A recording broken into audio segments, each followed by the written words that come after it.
We continue now at the top of Daf Chafala from Meseches Sukkah. This is Sukkah Daf 21b. Gemara finishes off its sentence from the previous Amud, Bekever Hatahom. Again, we're worried if the children get too comfortable on top of the animals as you're taking them to fill up the water for the mechatos, for the process of the paraduma. We're afraid they're going to stick their head out, or some other aver of theirs they're going to stick out, and they're going to be over a Kever Hatahom, meaning a Suffolk Kever, a situation which might have Tumah. We don't want them to become Tameh. And the Gemara says, Tanya Kavase de Rav, we have a brisa that supports what we just said. Like Rava, the brisa says, Rabbi Yehuda Omer, Rabbi Yehuda says, Lo hayu mevi'in delasas kol ikar. When they would transport these children to the stream to get the water for the mechatos, they wouldn't put doors on top of the animals and they would sit on the doors. Why? Because then the child get too comfortable if he's sitting on this door, not going to be scared at all. And then Shema Yotzi Rosh maybe he'll stick his head out, he'll stick one of his limbs out, V'yitma bekever hatom, and again he'll become tameh from this suffix tumah. Rather, what do? Rather, they brought the Egyptian oxen, shakrisosei and rechavas. They had wide stomachs, meaning it could serve as an area to sit on, and it can serve as an oel. Vatinokos yoshvin al gabeyan, and the children would sit on top of them. V'chosos shall even bidei, and they would hold in their hands these cups made out of stone. Higiu l'shiloach, when they would get to the stream, yardu, they went down, umilum, and they would fill up the cups. V'yalu v'yashvu len al gabeyan, and they would go and they would sit on top of the animals, and again that would serve as the ohel. There was no need, and on the contrary, it was bad if you had the delosses, if you had the doors. In any case, the Gemara continues, V'harei mita, but what about a bed? Dieshba kama grofim, it certainly is large. It has many fists in terms of its size. And we just said before in the previous Amud that if it's a large ohel, it does not need to be made by a person in order to function as an ohel. So it's not, yet we learned in the Mishnah, Rabbi Yehuda Omer, Rabbi Yehuda says, Noagim hayinu shayinu yishenim tachas amita b'fnei hazikenim. It says we had a custom that we used to sleep under the bed in front of the elders. This is talking about on Sukkos. So why was that allowed? If this does have the status of the ohel, under the assumption that the ohel in terms of Hilchas Tumah and ohel in terms of Hilchas Sukkah are the same, so if this has the status of an ohel, it should be a problem to sleep under it in the Sukkah because you're separating yourself from the schach. And so the Gemara answers, Shani mita, no, it's different by a mita, by a bed, hoelu lagabu asuya, because the bed is made to function, you're supposed to use the top of the bed. You're not supposed to use it as an ohel. If you're not supposed to use it as an ohel, it doesn't count as an ohel, and it's not going to create any problems in terms of being yotzei, the mitzvah of Sukkah. So the Gemara says, Shvarim nami lagaban asuim. What are you talking about? A shore as well, oxen as well, it's made to use the top of. It's not made to serve as an ohel. Yet, Rabbi Yehuda said that serves as a perfectly good ohel in terms of keeping the children pure. So that's not going to be a good answer. So the Gemara says, no, Kiyasa Ravin Amar Rebbe Lazar. When Ravin came, he said in the name of Rebbe Lazar, Shani Shvarim. It's different when it comes to oxen. Hoelu Meginim al Haroim Bechamam Nehachama Uvegeshamim Nehageshamim. What they were used as protection. They would protect the shepherds in the summertime from the sun, from the heat of the sun. They would protect them in the winter from the rain. And so therefore they do serve as somewhat protective, and it counts as an ohel. So the Gemara says, Yihachi, if so, mita nami, by a bed also. Ho'olam megina al minolayim v'sandalim shetachta. Don't they protect from the shoes and the sandals that you place underneath? So that's not a good answer. So Elo amar Rava, so the Gemara says, rather Rava says, Shani shvarim, it's different by oxen. Hoel v'asuyim lohagin al b'nei mayayim shalohen. They do have a protection. They protect their own insides. In other words, the body of the animal itself protects what's inside the animal. Shenemar, like the pasuk itself says, or ubasar talbishenu v'atzmos v'gidim tzochacheni. Even uses a language of schach. The point is that the skin of a person acts as a protection for everything within the person, so it does act in some capacity as an ohel. V'ba Yisema, the Gemara says, if you want, I could say another answer. Rabbi Yehuda l'taime, Rabbi Yehuda follows his reasoning. It has nothing to do with the laws of ohel in terms of Hilchas Tumah. That's not why he says it's okay to sleep under a bed in a sukkah. The real reason is as follows: Diamar sukkah diras keva bo'inon.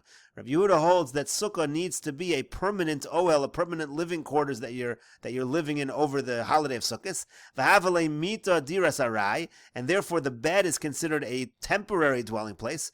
V'sukkah ohel keva, and the sukkah is considered a permanent ohel. V'loasi ohel arai u'mevatel ohel keva. An ohel arai, a temporary ohel, cannot come along and nullify an ohel keva, and therefore the bed cannot nullify the fact that you're sleeping underneath the schach. So the Gemara says, "Va Rabbi Shimon nami sukkah diras keva b'yinan." But 1 second, doesn't Rabbi Shimon also hold that you need to have a diras keva when it comes to sukkah? And Rashi over here explains, first going back, V'iboy Seima Rabbi Yehuda Mita Oeli. It could very well be that according to Rabbi Yehuda, Mita is an Oel. Elahainu time of the Sherm Mishum the Sukkah Oel Kavuahu. The reason why it's okay is because Sukkah is considered an Oel Kavua. V'loasi Arayim Avatal Keva. Temporary cannot nullify permanent. Lahaser Shem HaSukkah Mikan, to remove the fact that this is a Sukkah. So the Gemara says, what about Rabbi Shimon? Rabbi Shimon Domar Nami Sukkah Keva Debuinan Arba Defanos. We say earlier that according to Rabbi Shimon it needs 4 walls, and that's the same idea. It needs to be a Sukkah's Keva. V'yamrinan B'Perakam, we said in the first parak, Rabbi Yehuda, Rabbi Shimon, Rabbi Gamliel, Rabbi Eliezer, V'Acherim, Kulu Svirulu Sukkah Diras Keva Bina. We said over there a whole list of Tanoim that all agree that Sukkah needs to be a Diras Keva. V'Kamar B'Masnisin Lefish Darkenu Lamanu Shayoshin Tachas Amita Lo Yatzi Yedei Chovaso. And we're saying in the Mishnah, according to this way of understanding, that if you sleep under a Sukkah, you're not Yotzei. But doesn't Rabbi Shimon hold that a Sukkah is a Diras Keva, so it should be fine? We should have the same logic. Rabbi Shimon Do'amar Nami Sukkah Diras Keva B'in. And again, Rabbi Shimon holds Sukkah needs to be Diras Keva. V'yotzi ol arayim avat ol keva. And yet he's saying that it's a problem. In the Mishnah, Rabbi Shimon says it's a problem to sleep under a bed. Apparently the ol aray comes along and is mevatel in ol keva. And so the Gemara says, Baha pliki, enochinami. That's exactly what Rabbi Shimon and Rabbi Yehuda are arguing about in the Mishnah.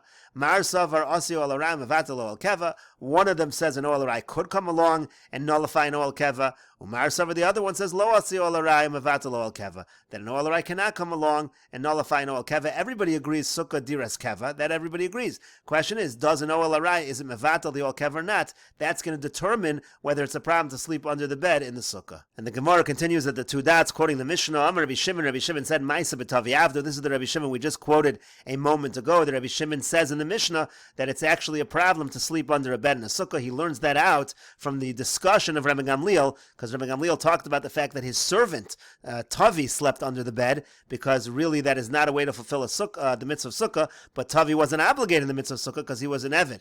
So the Gemara says, Tanya, we learned in a brayso, so Rabbi Shimon.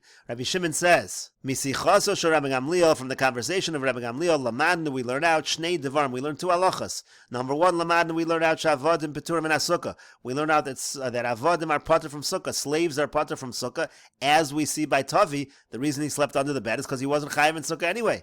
But Lamadnu, and we also learn Shayosh and Tachas Amita, that one who sleeps under the bed in a Sukkah, Lo Yatzi Yedei Chovaso, is not going to fulfill his obligation. So the Gemara says, "V'lema midvarav shel Rabbi Gamliel." Why does he say misichaso? From the conversation of Rabbi Gamliel we learn. He should say from the words of Rabbi Gamliel we learn.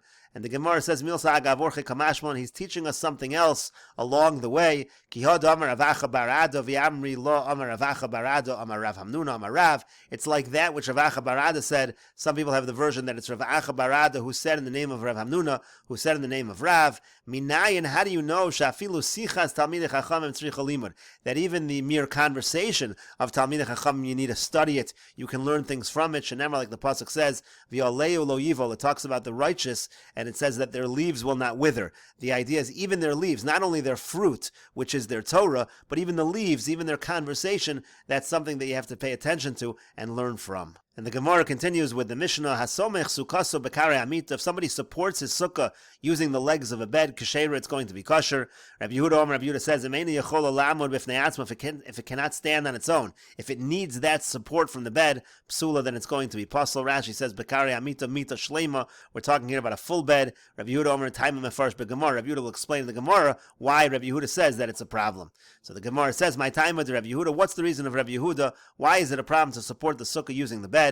Pligi bar Rabbi Zera of Rabbi Abba bar Mamel. This is a machlokas between Rabbi Zera and Rabbi Abba bar Mamel.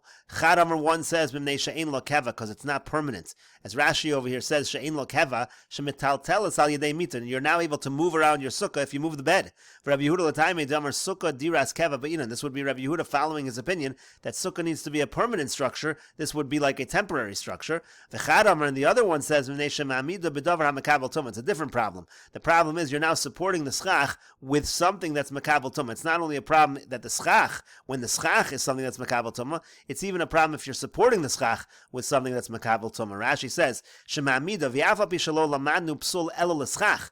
Rashi says, even though this psul of makabel tumah, we only know it by schach, Hoil v'ikaro shel schach elu ma'amidin have, since the main thing that is supporting the schach, what keeps up the schach, is that which supports it. Ki ilu sikech v'davar ha'mekabel tuma. It's as if you're using schach that's mekabel tuma. In other words, if you support the schach with something that's mekabel tuma, it's as if the schach itself is mekabel tuma, and that creates the problem. So the Gemara says, "Mai beinayu." What's the difference between these two opinions? We have two opinions. Why Rabbi Yehuda says it's possible in our Mishnah? What's the practical difference? Kagon shenoatz shafudin shel barzel v'sikach aleim. So the Gemara says, for example, let's say a person would stick into the ground metal rods and use that to support the schach. L'man damar l'fishein lokeva. The one who says that the problem in our Mishnah is because it's not permanent. Hareyesh lokeva. This certainly is permanent. It's certainly going to be okay in that regard. Uman damar m'nei shemamida b'davar ha'mekabel tuma. But the one who says that the issue is you're supporting it with something that's mekabel tuma, harei mamida b'davar ha'mekabel tuma. So you're still standing it up. You're still supporting it with these metal rods which are mekabel tuma. So it would still be a problem. The Gemara says, Amar Abaya, Abaya says, Lo shanu el samach. This entire discussion is only when you support it with these karei hamita. Avol sikech al gave hamita, but if you put schach on top of the bed, kasher, it's going to be kosher. Rashi over here explains. Avol sikech al hamita v'lo samach hasikach bekarayim. Let's say you don't support the schach with the bed itself, with the legs of the bed. El al gabe yiseidos. You have other poles, other supports for the schach. Avol kol dofne hasukah einon el mitos mishlo. But the walls happen to be beds. So in other words, the walls are beds, but the schach itself is not supported by those beds. So lo pasel Rabbi Yehuda. So Abaye says in that scenario, Rabbi Yehuda would not say pasel. Because the psul is only by schach, and by extension maybe that which supports the schach.